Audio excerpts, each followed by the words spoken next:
පසිදු මේ මම දැක්ක ෆේස්බුක් එකේ පෝස්ට් තියෙනවා මේ දවස්වල මේ සමහර රටවල් වල මේ තෙල් මිල අඩු කරලා කියලා කතාවක්. ඇත්තද ඒ කතාව?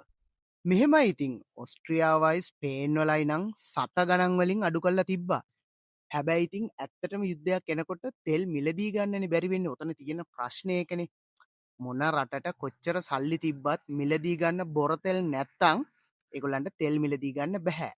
ඇත්තටම කිව්වොත් ඔස්ට්‍රියාවයි ස්පේන් වලයි තෙල් මිල අඩු වෙලා තියෙන්නේ අර සත ගානකින් හරි ඒගොල්ලන්ගේ ගවර්න්මන්ට් එකෙන් ෆන්ඩ් කළා. ඇත්තටම කිව්වොත් ෆන්ඩ් කළා කිව්වට ඒගොල්ලෝ ගන්න ටැක්ස් එකක් තියෙනවනේ. අන්නේ ටැක්ස් එක අඩු කළා. ටැක්ස් එක නවත්තලා නෙමෙයි අඩු කළා. හැබැයි ඉතින් ඕක ලංකාව වගේ රටකට ප්‍රායෝගිකව කරන්න බැරි දෙයක්. මොකද බෑන්ක්‍රප්සි කියලා ප්‍රසිද්ධිය ප්‍රකාශයට පත් කරපු රටක්නේ. ඉතින් එහෙම රටකට ටැක්ස් කියන එක තමයි ඇත්තටම කියනවා නම් රට ඉස්සරහට ගෙනියන්න තියෙන එකම දේ. ඉස්සර හිටපු മന്ത്രിවරයෙකුත් කිව්වේ පරිභෝජනය වැඩි වෙනවා කියලා මිල අඩු වුණොත්. ඒ කතාවත් ඇත්තනේ. ඔයා දුබායි වල ඉන්න වගේ යාළුවෙක්ගෙන් අහලා බලන්නකෝ. වාහනේ ෆුල් ටැංක් ගහන්න දාලා ඒගොල්ලෝ සුපර් මාකට් එක යනවනේ බඩු ගන්න. අන්න එහෙම මට්ටමක්නේ තියෙන්නේ තෙල් අඩු වුණා. එතකොට ඒගොල්ලන්ට තෙල් කියන සම්පත ගැන කිසිම ගාණක් නැහැ. එතකොට අපේ වගේ රටකට ඇත්තටම කිව්ව බද්ද අයින් කළා මේ රට දුවන්න බෑ. මොකද මේ දිට්ට කුණාටුවත් එක්ක ඇවිල්ලා එතනත් පාඩු වෙලා ඊට පස්සේ අර පහුගිය පාලකයෙකු විසින් රට විනාශ කරලා බංකොලොත් කරලා ඒ ඔක්කොමත් එක්ක දැන් මේ රට ආපහු පොඩ්ඩක් නැගිටගෙන එන කාලෙනේ. ඉතින් එතකොට ජනතාවට සහන දෙන්න පුළුවන් තරම් උපරිමට දෙන්න පුළුවන්. නමුත් ඒක සීමා සහිතයි. ඉතින් එතකොට ඔය වෙන රටක ඉන්න කෙනෙක් දාන පෝස්ට් වලට ඇත්තටම ප්‍රතිචාර දක්වලත් වැඩක් නැහැ.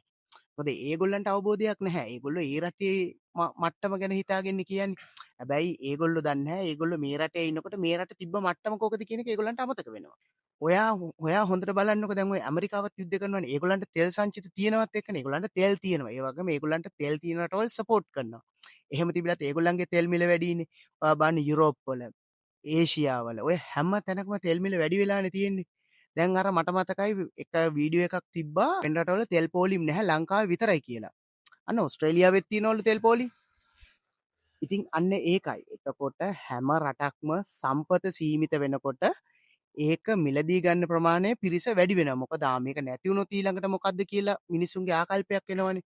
අන්න ඒක උඩ තමයි ඔය තෙල් පෝලිං කියන කතන්දරේ වුණත් හැදෙන්නේ. දැන් ඔයා හොඳට බලන්න වාහනයක් තියෙන මිනිස්සෙක්ගේ ගෙයක් චෙක් කරලා අඩුම තෙල් ලීටර 10ක්වත් හොයාගන්න පුළුවන්. ඒ කියන්නේ මිනිස්සු ගෙදර ගිහිල්ලා තෙල් ස්ටොක් කරගෙන ඒ මිනිස්සු හිතනවා ඒ තෙල් ටික මුළු ජීවිත කාලයටම ඇති කියලා. අන්න ඒකනේ මාසෙන් ගහන තෙල් ටික දවස් දෙකෙන් තුනෙන් ගහලානේ පහුගිය දවස්වල. ඒකනේ ඇත්තටම QR කෝඩ් එක ඊට පස්සේ තෙල් අර්බුද ගොඩක් දේවල් වලට හේතුව ඒක. ඉතින් දැන් මේ තෙල් මිල වැඩි කරා කියනවනේ. තෙල් මිල වැඩි කළේ ඇයි? මට හිතෙන්නේ ලොකු ඉල්ලුමක් තිබ්බා අපිට හැබැයි ඒ ප්‍රමාණය සපයන්න බැරි වුණා. එතකොට මං හිතන්නේ තෙල් මිල ඉහළ යනවා නේද? තෙල් මිලදී ගන්න විදිහක් නැහැ. මිලදී ගන්න තෙල් මිලෙන් වැඩි. එතකොට ඒකට හරියන විදිහට ලංකාවේ තෙල් මිල වැඩි වුණ නැත්නම් අපි කොහොමද තෙල් මිලදී ගන්නේ? ඒතර අපි තෙල් මිලදී ගන්න ක්‍රමයක් තියෙනවානේ. ඒ මිලදී ගන්න ක්‍රමයෙන් අපිට මිලදී ගන්න මෙහි ලංකාවේ අඩුවට දුන්නොත් අපිට මිලදී ගන්න බැහැනේ. එතකොට පාඩුවක් විදිහටනේ යන්නේ. අන්නේ පාඩුව මකා ගන්න තමයි තෙල් මිල වැඩි කරන්නේ. ඉතින් ඒක එක එක්කිනා එක එක දේශපාලන වාසිතකා ඕනම දෙයක් කියන්න පුළුවන්. හැබැයි ඉතින් ඇත්ත කතාව ඒ වර්තමාන මිලට හරියන විදිහට තමයි තෙල් මිල වෙනස් වෙන්නේ. අර මිල සූත්‍රය ගැන ගත්තොත් මාසෙන් මාසෙට මිල සූත්‍රය වෙනස් වෙනවනේ. ඇයි මේ මිල සූත්‍රය වෙනස් වෙන්නේ? මිල සූත්‍රයේදීත් වෙන්නේ වර්තමානයේ ඒ වෙනකොට තියෙන තෙල් මිලට අනුව තමයි මිල හදන්නේ. දැන් ওই වෙන ආණ්ඩු වලින් කරේ වෙනම විදිහක් නේ. ඒගොල්ලෝ ඇවිල්ලා ඩොලර්ස් ටික රටේ නැති කරලා රට බංකොලොත් කරලා රට විනාශ කරලා ඊට පස්සේ රටේ මිනිසුන්ගේ සාක්කුවේ තියෙන සල්ලි ටික හූරගන්නනේ තෙල් මිල වැඩි කරේ. එතන උනේ ඇත්තටම ක්‍රයිසිස් එක ඒකනේ උනේ. දැන් මෙතන තියෙන ක්‍රයිසිස් එක එහෙම එකක් නෙමෙයිනේ. ඉතින් අර ඔය සමහරක් මේ ගැන අදහස් ප්‍රකාශ කරන මත ප්‍රකාශ කරන අයට ඒ ගැන අවබෝධයක් නැහැ. ඒගොල්ලෝ තමන්ගේ දේශපාලන අරමුණු ඉෂ්ට කරගන්න ඕනම දෙයක් කියනවා. හැබැයි ඉතින් ඇත්තටම කිව්වොත් ඒක ඇත්ත නෙමෙයි. ඒක වෙනස්ම කතාවක්. හරි පසිදු. දැන් එහෙනම් අපිට පැහැදිලි දැන් මේ වෙද්දී අපිට තෙල් මිල අඩු කරලා තියෙන රටක් ගත්තොත් ඔස්ට්‍රියාව එහෙම රටක් කියන්න පුළුවන්. තව රටවල් කීපයක් තෙල් මිල යම් මට්ටමකට පාලනය කරන් ඉන්නවා කියන්න පුළුවන්. හැබැයි ඒ අරෙන්න අනිත් කිසිම රටක් තෙල් මිල අඩු කළා කියලා අපිට කියන්න බෑ නේද?